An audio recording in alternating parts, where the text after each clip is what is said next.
Okay. Hello, ciao, welcome. Obviously, I'm Maddix, and I'm very excited to share my thoughts on La Mafia Uccide Solo d'Estate and how it confronts Italy's past. So let's just jump into the basics. For the rest of the presentation, I'm going to refer to the film as simply La Mafia instead of the full title, just to save a little bit of time. But anyways, La Mafia was released on November 28th, 2013. It was directed by Pierfrancesco Di Liberto, more commonly known as Piff. And Piff also plays the main character, Arturo, and the film basically follows Arturo as he grows up in Palermo from the 1970s through the 1990s. And it shows all the ways in which the mafia influenced Arturo's life in direct or indirect ways. So this was Piff's debut as a director, and it seems that he did a very good job, at least according to the critics. In the 2014 awards season, La Mafia was nominated 20 times or for 20 different awards and won a total of 15 awards, including two David Di Donatello's, one European Film Award, and then one Italian Golden Globe. So, a little bit about Piff. He was born and raised in Palermo in the 1970s, so clearly there's a strong connection between him and the character he plays, Arturo. But a difference between the two is that Piff's interest in the mafia developed later in life. I watched a video, an interview in which he said that he was not as aware of the mafia and the presence of the mafia in Palermo as Arturo is in the film. And so that is a difference between the character and then Piff as a real person. But there's obviously a lot of inspiration driven from his life in Arturo's character. Piff was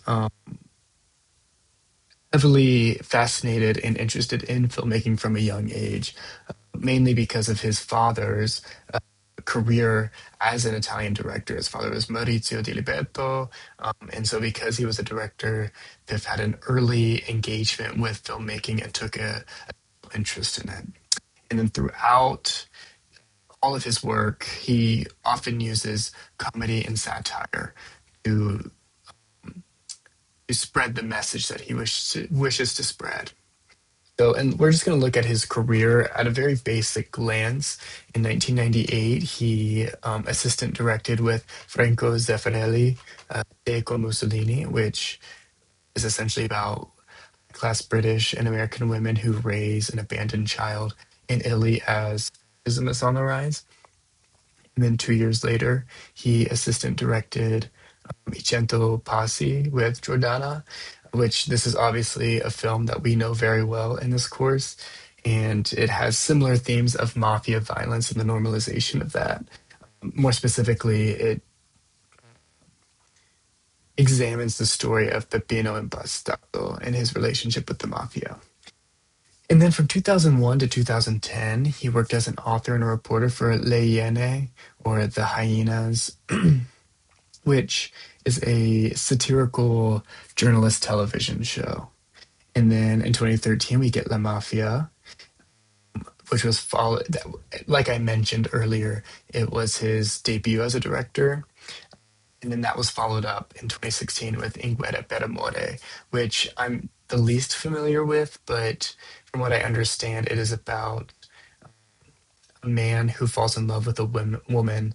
And I think they're both in the United States, but he has to go to Sicily to get the blessing of her father to marry her. And there are also mafia connections. I think this also takes place during World War II. So in looking at all four of the films in this career timeline, there's obviously an interest in the past and in telling Italia, or so, excuse me, telling Italy's history. And then especially with I Cento Passi and La Mafia Uccide Solo d'Estate, as well as In Guerra per Amore, there's a special interest in the mafia itself. And the reason for this fascination is because if grew up in Palermo, where the mafia was so present. And I was reading an interview with La Repubblica in which Piff says, I was born on June 4th, 1972, in Palermo, in front of Ciancimino's house, or excuse me, I think it's Ciancimino's house. While I was playing soccer in the courtyard, perhaps Vito was hosting Bernardo Provenzano. Who exactly are these people that he's speaking of? Vito Ciancimino was the first mayor to be convicted for ties to the mafia in 1992. He was not mayor for very long before he was convicted, but he worked in the government for many years before that. And throughout his career, he he conspired with the mafia, he committed fraud, and he committed embezzlement. And so that ultimately led to his downfall. But this is a very corrupt politician. And then on the other hand, we have Bernardo Provenzano, who was a very violent mafia boss. He took control of the Corleonesi clan after Salvatore Reina's arrest in 1993. He was involved in very high profile killings in the mafia, and he was known as the boss. He also took the nickname Bernie the Tractor because he would, quote, mow down his adversaries and his opponents. So this is a very dangerous, threatening man. So in thinking about this quote, while I was playing soccer in the courtyard, perhaps Vito was hosting Bernardo Provenzano. I feel as though this quote, especially the second sentence, really gets at the crux of his relationship with Palermo and his experience growing up there, as well as the dynamics that he's exploring in La Mafia, the film that we're examining here. Because we have this image of children playing soccer, this like innocent game that's happening. But in the meantime, there are shady deals being made between a corrupt politician and a violent, dangerous mafia boss. And we see this dynamic playing out throughout the film in many different scenes, this effect of mafia violence that's happening in this relationship between mafia violence and everyday life in Palermo. We see the reaction of the citizens or the lack of a reaction in this desire to just carry on with their lives as normal. And so, excuse me.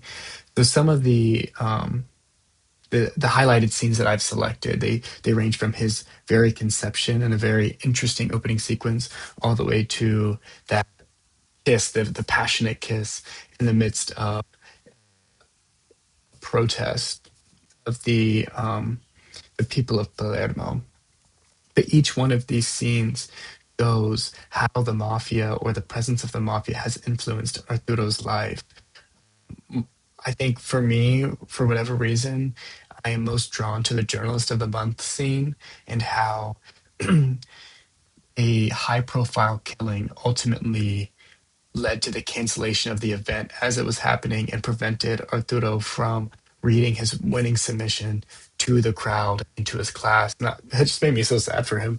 But I think it also shows that mafia violence, there are very direct ways in which it affects people's lives. Most obviously, like through physical threats or even death, but there's also a lot of indirect ways in which it has affected people's lives. And this is just one of them. Arturo not getting to read his submission to the crowd was just an indirect casualty of this violence. And I could go on and dive into each one of these scenes and really analyze them. And I'm sure there's so many things that I could pull from each one, but that's not exactly what I'm here for. Instead, I'm here to answer the driving question that I asked myself as I watched the film, which was, how does La Mafia's confrontation of Italy's past change the normalization of mafia violence? This was something that really stood out to me as I watched the film, was this like very direct confrontation of Italy's past, which felt contradictory to some of the things that we spoke about in class, especially the overwhelming reluctance of the Italian people and Italian society in general to acknowledge the unfortunate truths of the past. And I know we usually speak of this in relation to fascism, but I think it's this a very similar dynamic that's at play in regards to the mafia, both in acknowledging mafia violence as well as present mafia violence. And we see how the residents and the citizens of Palermo come to terms or refuse to come to terms with the presence of the mafia. And one of the ways that this is depicted in the movie, in the film, is through the title itself. But before I get there, I think it's important to define what exactly I mean by this normalization of violence or this reluctance to acknowledge the true history of the country. In Streets of Memory, which will come back later, Russell Jacoby is quoted saying, "Social amnesia is to means to preserve a given status quo. A society will willfully repress particular awareness, producing in its place a fictitious narrative that ultimately comes to be perceived as natural." So what he's getting at is this very idea of refusing to accept and acknowledge these unfortunate past and instead putting in place a an idea isn't true, that didn't actually happen. We see this with fascism. Instead of, fully confronting the doings of the Italian people and that within the rise of fascism and during the Mussolini years, we saw the rise of this idea of Italians being, Italians good people, taking the place of this taking responsibility for this rise of fascism. This a very similar thing is happening with the mafia, or at least we see throughout the film. The citizens don't acknowledge that the mafia is really happening, or that it's present. Instead, we see a lot of avoiding the mafia, just carrying on as if it isn't actually there. And I think that's what this sort of social amnesia is happening in real time, and we watch it within the film. We see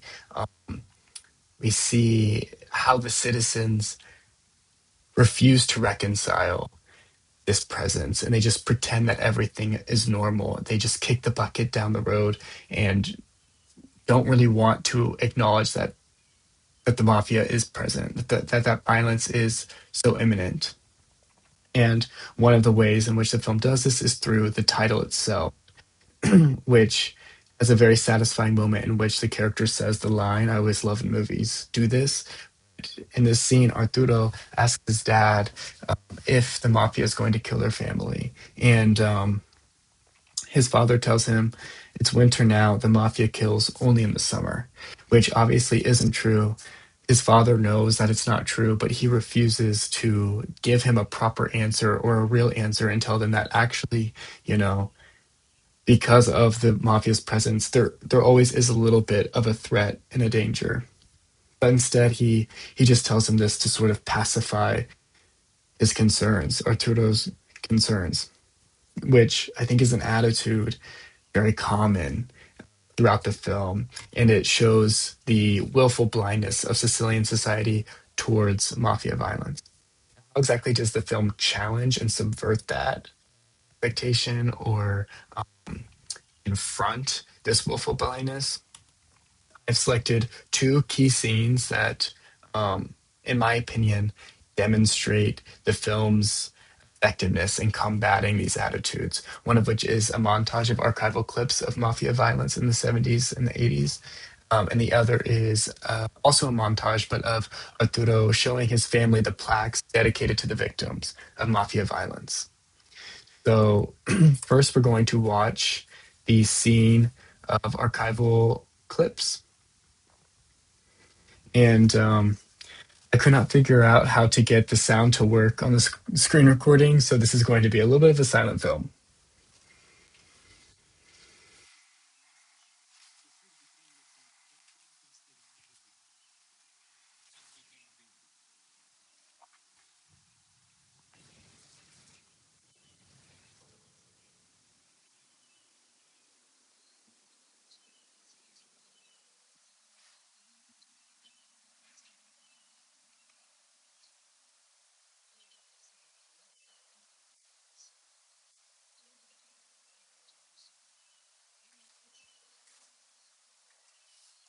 Okay, so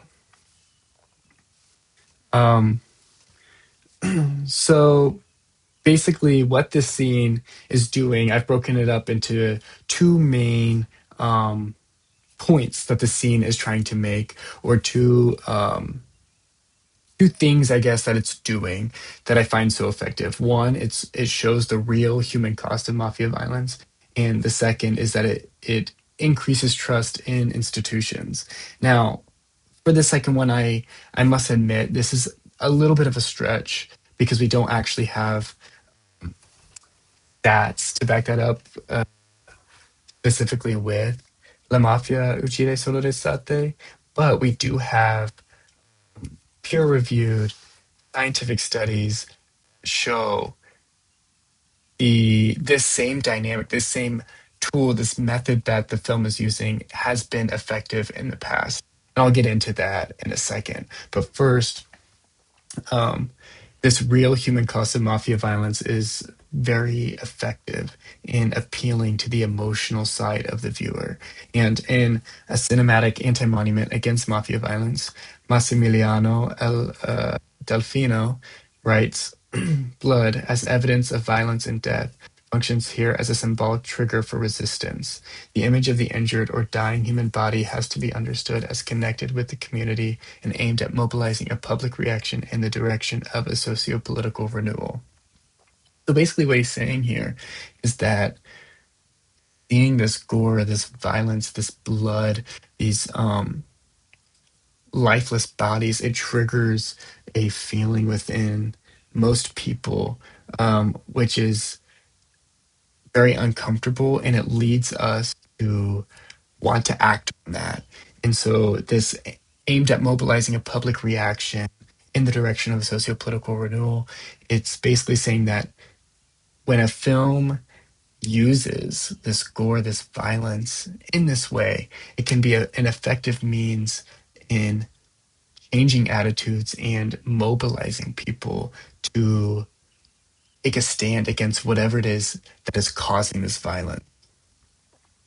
And then when you add that to research that's been done by Maria Compadelli et al. In organized crime, violence, and support for the state, they write or they conducted a psychological study in which they showed over 5,000 Italian participants images of mafia violence, and then they basically asked them about their support for the state institutions that work to combat this violence, and they found that there was a statistically significant positive relationship between the two. So they wrote, our results provide evidence that images reporting the consequences of organized crime related events can contribute to boosting trust in political institutions, offering local, regional, and national governments a media ally in the fight against organized crime.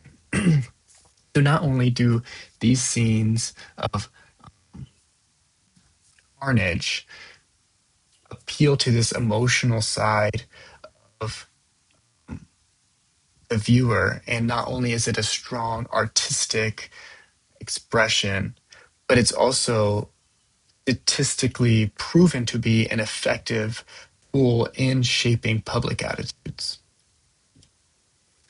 And now the second scene that we're going to look at is that montage of, I almost called him Piff, of Arturo and his family visiting the plaques that commemorate the victims of mafia violence.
Okay, so you get the idea. Um, the rest of the scene is basically just a continuation of what we just saw. So I'm going to reload this just so we can go back to full screen. And okay, so this scene is doing four things that I find really noteworthy and effective, which is that it openly addresses Italy's past, it uses the camera in a really interesting way, and it leans on pre-established symbolism of the baby son, and then it also utilizes or highlights this idea of Leu de mémoire, which I'm not sure I said that correctly, but you know what I'm saying. Okay, so um, I sort of combine the first two of openly addressing Italy's past and the use of the camera because I find that they're basically doing a very similar thing. Or really, what I mean by that is I just think that the use of the camera compounds the effects openly addressing Italy's past. So in La Fabbrica dei Sogni, Salvatore Giusto writes, the specific cultural role of Italian cinema was and still is to produce and publicly show fictional realities that can influence Italians' perception of their own past in order to promote fantasies of self-identification with a hegemonically superimposed national cultural mainstream. So basically, what this is saying is that historically, Italian cinema has been used to shape public attitudes, often in support of fascist ideas, at least during the fascist era. When fascism fell and we were no longer in that period, the Italian cinema was still functioning in very similar ways, but this time it was to create a national ideology in the post-fascist world or the post-fascist Italy. And so we have films like Rome Open City, in which it shows the resistance, or it incorrectly shows the presence of the resistance, or the number of people who are as involved in the resistance, and it shows the Italian people as subjects of Nazi rule, um, which essentially takes responsibility off of the Italian people and contributes to this idea of Italians good people. So this is very different, or it's functioning very differently from La Mafia, or La Mafia is functioning very differently from this pre-established role of the cinema, which is to create this national identity and to contribute to this social amnesia by creating a fictional reality. And instead, it openly addresses Italy's past. It talks openly about the violence that was committed by the mafia, and it is very honest about the lives lost. And I think the use of the camera, it shows his commitment. It shows Arturo's commitment to documenting this for future generations, so that a new sort of collective memory can be created that is accurate, that is true to the events that actually took place. And then we also have the use of the sun, which is utilized in many other Italian films. And this is where La Mafia relies on or leans into Italian film tropes or traditional symbolism that's used in these films. So Danielle Hipkins and Roger Pitt wrote in their book New Visions of the Child in Italian Cinema, the figure of the child has long been a mainstay of Italian cinema, conventionally interpreted as a witness of adult shortcomings, a vessel of innocence, hope, and renewal, or an avatar of nostalgia for the cinematic past. So we see this um, functioning in this exact way in La Mafia. So while La Mafia challenges and or confronts or subverts expectations. Um, Here, it's actually leaning into them, and it's utilizing the baby son as a sense of hope and renewal, um, as well as a vessel of innocence. So it's very interesting to see how it plays with the expectations or the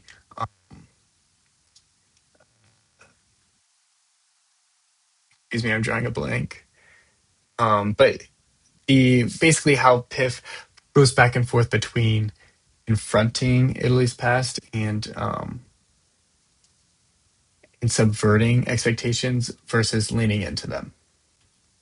And then finally, we have this idea of le de mémoire, which is basically, long story short, a stand-in for collective memory when those who um, were alive to remember the event are no longer living. And this was coined by Pierre Nora, in which he says he defines it as any significant entity, whether material or non material in nature, which by dint of human will or the work of time has become a symbolic element of the memorial heritage of any community. And so how this plays out in the film is in this final scene, he's walking around, he's showing his son and his wife all of these plaques that commemorate the lives lost to mafia violence. And these plaques are going to stand in for memory when he is no longer alive to remember these events, these deaths, these high profile killings. And so um, it's interesting to see how Piff utilizes Arturo's character almost as a bridge between the lived reality and then the collective memory that will stand after he passes away. These plaques are going to commemorate um, or basically shape this collective memory when the the current generation that remembers these events is no longer around. And it's bridging the present and the past with the future because these plaques are going to be around for many years in the future. And so we also have in Streets of Memory, like I mentioned earlier, it is an article about street naming. So it's a little bit different, but it functions very similarly. In their article, they speak about renaming streets after anti-mafia activists, and basically they wrote that the movement is key to finding the mafia, which, because it is more than a public order issue, cannot be vanquished solely via law enforcement measures. The anti-mafia movement drives cultural change at the societal level by fostering collective memory and action. Basically, what they're saying is that these public declarations, these commemorative measures, are effective at changing the social attitudes toward the mafia because laws obviously are very important, but especially in the dynamics that Piff is exploring of this collective amnesia, this collective memory, um, these acts declaring publicly the deaths of innocent people and memorializing them can be an effective tool in creating this cultural and social change.